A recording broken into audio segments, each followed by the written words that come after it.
লালমনিরহাটের হাতীবান্ধায় মোস্তফা লবণ খেয়ে 4 জন অসুস্থ হয়েছে এমন অভিযোগ করেছেন জয়নাল আবদিন নামে এক ব্যক্তি। তার বাড়ি ওই উপজেলার ফকিরপাড়া ইউনিয়নের রমণীগঞ্জ গ্রামের বানিয়াটারি এলাকায়।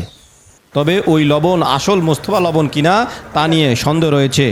জয়নাল আবদিনের শালক রফিক জানান, গতকালকে বাজার থেকে আমি মোস্তফা লবণটা কিনেছি।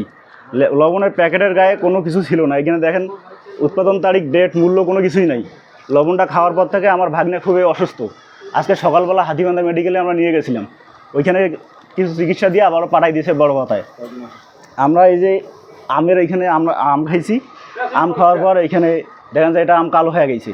আর অন্য একটা লবণ দিয়ে আম খাইছি, এই আমটা দেখেন যে এখনও সাদা অবস্থায় আছে।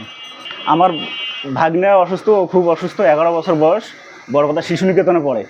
আর আমার খালাম্মা অসুস্থ এবং আমার বোন এবং আমার ভাগ্নি, মোটা 4 জন। সরজমিনে গিয়ে দেখা যায় ওই লবণের প্যাকেটে নেই উৎপাদন ও মেয়াদের তারিখ। হাতীবান্ধা শাহ গরিবুল্লাহ স্কুলের পিছনে 300 মিটার পূর্বে পাকা সড়কের সাথে নিরিবিলি পরিবেশে প্লট আকারে জমি বিক্রয় চলছে। আগ্রহীরা স্ক্রিনে দেয়া নাম্বারে যোগাযোগ করুন। নেই মূল্য। এ নিয়ে কথা হয় ওই লবণের সাব ডিলার সানিয়াজান বাজারের সোহেলের সাথে। তিনিও কোনো সদুত্তর দিতে পারেনি এই বিষয় নিয়ে। এর আগে কোনো ক্লেম আসে না, এর আগে শুনি না এইরকম ধারণার কথা। জি, এই আজকে শুনলাম, আজকে প্রথম শুনলাম।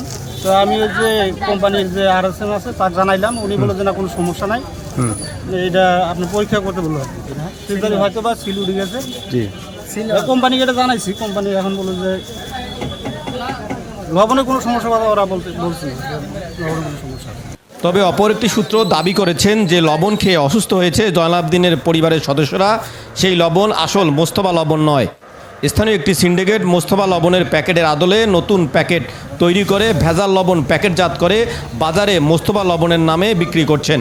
আর মোস্তফা লবণের রংপুর ও রাজশাহী বিভাগের এরিয়া ম্যানেজার মাসুদ রানা জানান, আমাদের লবণ শতভাগ গুণগত মানের, পাশাপাশি প্রতিটি প্যাকেটের গায়ে উৎপাদন, মেয়াদের তারিখ ও মূল্য দেওয়া আছে।